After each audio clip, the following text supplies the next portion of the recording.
Would you like to learn how to use would? Welcome to Jen's Jyugyou.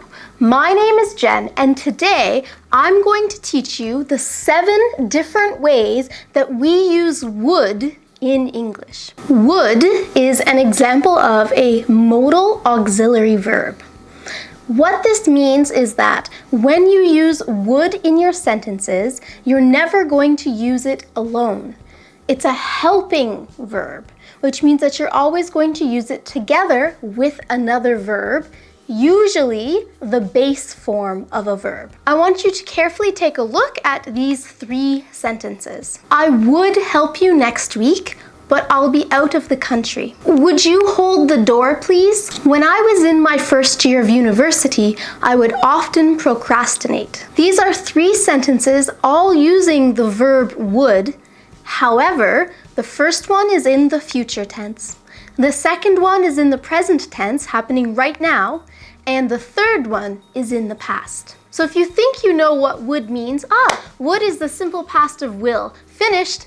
No, you better watch this lesson so you can learn exactly how would is used. All right, so the 7 different ways that we can use would. The first one is for a wish or a desire, something that you want. I would love to travel the world. This is my desire, something that I want to do. I could just say, I want to travel the world, but I can say, I would love to travel the world. She'd like to get married.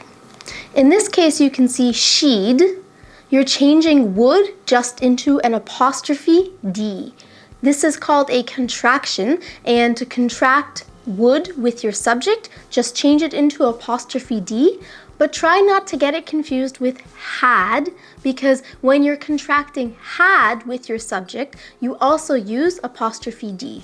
He'd love to watch a baseball game. The second way that we can use would is for polite requests or for questions. Would you close the window is much nicer than just close the window. There's someone at the door. Would you get that, please? Is polite versus there's someone at the door. Will you get it? What time is it? Is not very polite. To make it more polite, you can add would. Would you happen to know what time it is? Or would you happen to have the time? Those are 2 polite ways to ask someone for the time using would. The third way that we can use would is for unreal situations, hypothetical situations. For example, we would come, but we're too busy. So we are not going to go because we are busy. We would come, but we're not going to because we're busy. It's an unreal situation. We're not going. I'd go on a diet, but I love chocolate. So it's an unreal situation. In the future, I am not going to go on a diet because I love chocolate too much. Maybe if I didn't love chocolate, I would go on a diet. You can see that this third way of using would is used also with conditional sentences. So in grammar, maybe you've heard of the second conditional and the third conditional, talking about situations that are not real. For example, if I won the lottery, I would travel. If I won the lottery, I'd travel. But I did not win the lottery, so I'm not going to travel. That's an example of a second conditional sentence. A third conditional sentence uses the present perfect. An example of a third conditional sentence using the present perfect would be, if she had studied harder, she would have passed the test. But she, in the past, did not study hard, so in the past, she also did not pass the test. Okay? So if she had studied harder, she would have passed the test. This is talking about an unreal situation because it did not happen. Connect to unreal situations and conditionals is also the way of giving advice using would. For example, I wouldn't do that if I were you. I wouldn't do that if I were you.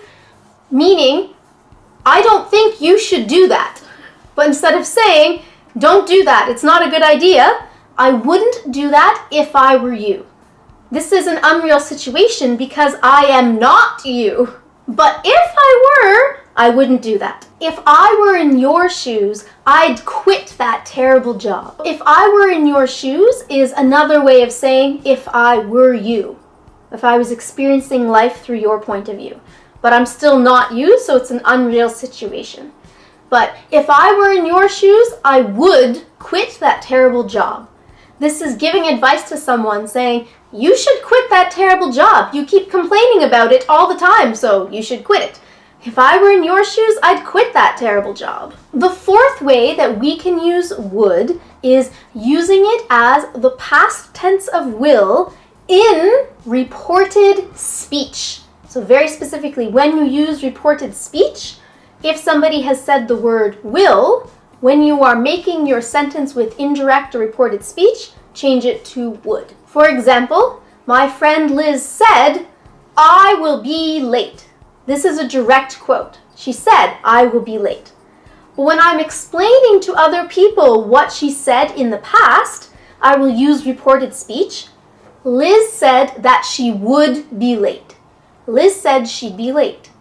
This is an example of reported or indirect speech because I am not directly quoting what Liz said to me in the past.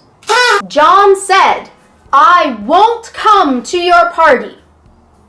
So the direct quote, I won't come to your party. If I'm explaining this in reported speech, I would have to say, John said that he would not come to my party. This is an example of using would to talk about what someone said in the past in reported speech. If you would like more information about reported speech and how it works, you can check out a video I made about that over here. The fifth way that we can use would is specifically using wouldn't or would not to talk about a refusal or a rejection that happened in the past. For example, I asked her to help, but she wouldn't. She wouldn't help me. She refused to help me in the past when I had asked her.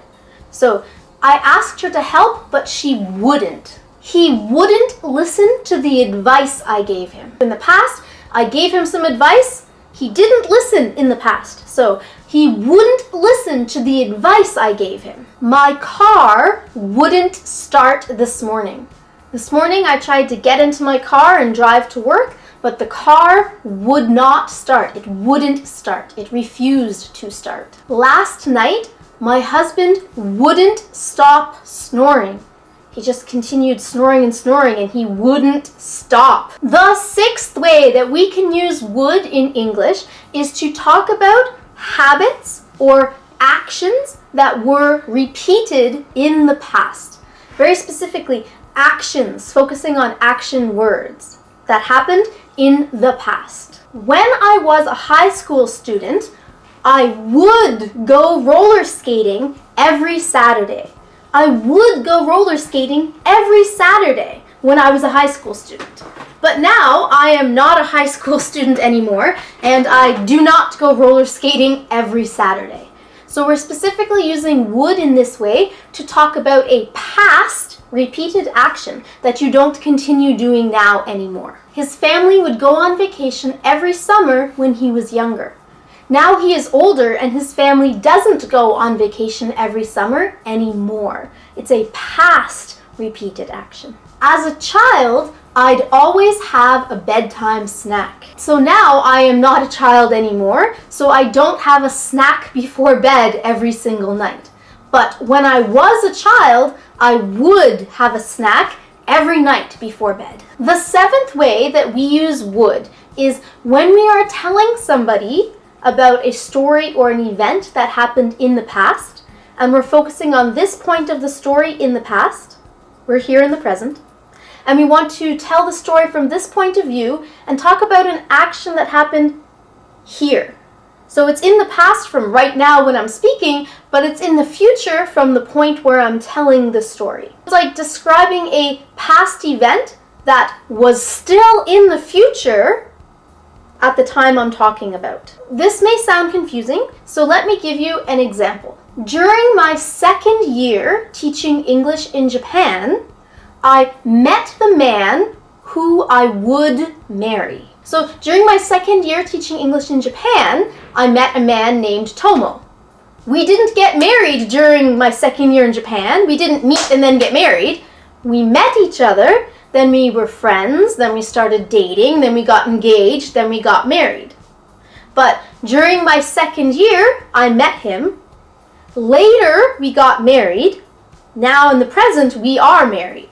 Okay? So during my second year teaching English in Japan, I met the man who I would marry later. I married him after I met him, but I married him before now while I'm telling the story. Another example from my life might be when I visited my dad in October, I didn't know that it would be the last time we talked together. Okay? So my father passed away in October, and the last time I saw him, I didn't know that it would be the last time that I was able to talk to him. Right? So while I'm meeting him and talking with him, he's doing okay, he's doing well in the hospital, I think everything's going to be fine. And then later he passed away. I didn't know that he would pass away. I didn't know that that would be the last time I spoke to him. It's a future event from the time you're talking about, but it's in the past from right now while I'm telling the story. So today you learned these 7 different ways of using would. 7 ways that we will use would in English. And now it's time for question of the day. For today's question, I want to give you the challenge or the opportunity to practice using would in the variety of different ways that we talked about. Please try and expand your knowledge and the way that you use this modal auxiliary verb in English. Please let me know your sentences in the comments below. I would love to hear from you. Thank you so much for watching this video. If you found it useful, would you please subscribe to my channel? Good luck with your English studies, everyone, and I'd love to see you in the next lesson.